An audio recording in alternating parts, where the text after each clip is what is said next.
Hello everyone, and welcome to Brief Movie Recap, the channel where we give you a quick rundown of the latest and greatest films.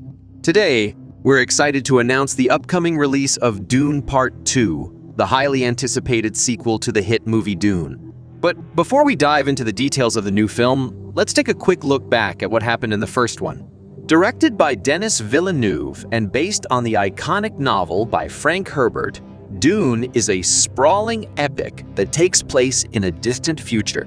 The film stars Timothée Chalamet as Paul Atreides, a young prince who is sent to a desert planet called Arrakis to oversee the production of a valuable resource known as spice.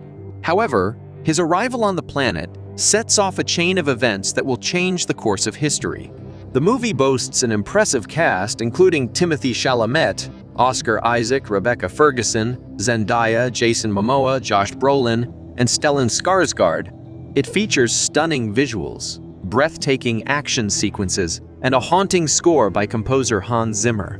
Dune has been praised for its attention to detail, its adherence to the source material, and its complex themes of politics, religion, and ecology. The film has already been hailed as a masterpiece by many critics and is expected to be a major player in the upcoming awards season. But enough of that, let's continue the story recap. In the far-off future, Duke Leto Atreides is entrusted by the Padishah Emperor Shaddam IV to take over Arrakis, a sand dunes-covered planet, hence the name Dune. The only source of a valuable drug known as spice, which is essential for interstellar travel. However, Leto is aware that the Emperor plans to use this as an opportunity to destroy his house and has secretly plotted with House Harkonnen to make it happen. Despite the risks, Leto agrees to control Arrakis, hoping to establish an alliance with the planet's enigmatic inhabitants, the Fremen. Lady Jessica, Leto's concubine, is a member of the exclusive Bene Gesserit Sisterhood, a group with advanced mental and physical abilities. Her purpose was to give birth to a daughter whose son would become the Kwisatz Haderach, a messianic superbeing with the ability to guide humanity to a better future.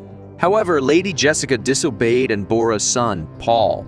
Throughout his life, he is trained by Leto's aides and Bene Gesserit teachings, but he is troubled by visions of the future. The Reverend Mother and Imperial Truthsayer Gaius Helen Mohiam come to Caladan to test Paul's humanity and impulse control, which he passes. Mohiam insists that Baron Harkonnen spare Paul and Jessica during his coup, which he agrees to in a deceitful manner. As he grows up, Paul Atreides receives extensive training from Leto's trusted aides, Duncan Idaho, Gurney Halleck, Suk, Dr. Wellington Ye, and the Mentat Thufir Hawat. Alongside them, Jessica teaches him the ways of the Bene Gesserit.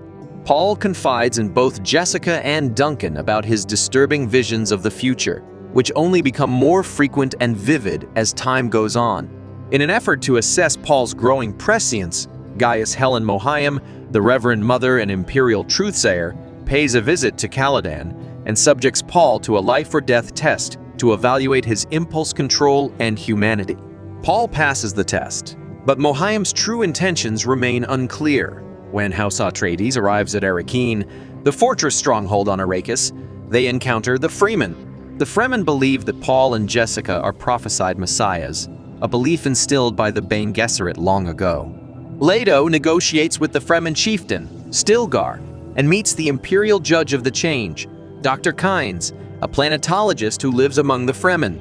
Kynes educates them on the dangers of harvesting spice, including the giant sandworms that lurk beneath the desert surface and make the use of protective Holtzman shields unwise.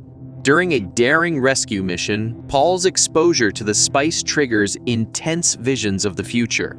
Paul narrowly escapes an assassination attempt with a hunter-seeker, but the Atreides doctor, Ye, betrays them and allows the Harkonnens and Sardaukar to invade Arrakeen by disabling its shields.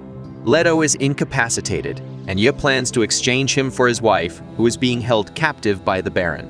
Ye has replaced one of Leto's teeth with a poison gas capsule, which the Duke uses to assassinate the Baron's Mentat, Piter de Vries, and himself, but the Baron survives. Despite being abandoned in the desert by the Baron, a compassionate Ye has left Paul and Jessica with survival supplies. They used Bene Gesserit techniques to kill their captors and journey through the desert, where Paul has visions of a bloody holy war fought in his name. After Baron Harkonnen gives control of Arrakis to his nephew Rabban, he orders him to restart spice production to recover his losses. Eventually, Paul and Jessica are discovered by Duncan and Kynes, and Paul shares his plan to marry one of Shadam's daughters to avoid a civil war that would result from the Emperor's betrayal. While they are being pursued by the Sardaukar, Duncan sacrifices himself to ensure Paul and Jessica's escape.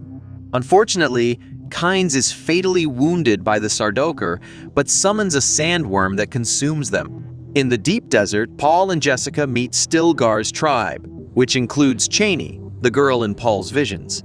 Fremen warrior Jameis contests Stilgar's benevolence to Paul and challenges him to a ritual duel to the death, which Paul wins. Despite Jessica's objections, Paul chooses to join the Fremen and fulfill his father's ambition of bringing peace to Arrakis. We hope you enjoyed this recap and are as excited as we are for the release of Dune Part 2. Let us know in the comments if you're planning to see the new movie, and if you like this video, please give it a thumbs up and subscribe to our channel for more movie recaps and news. Thanks for watching.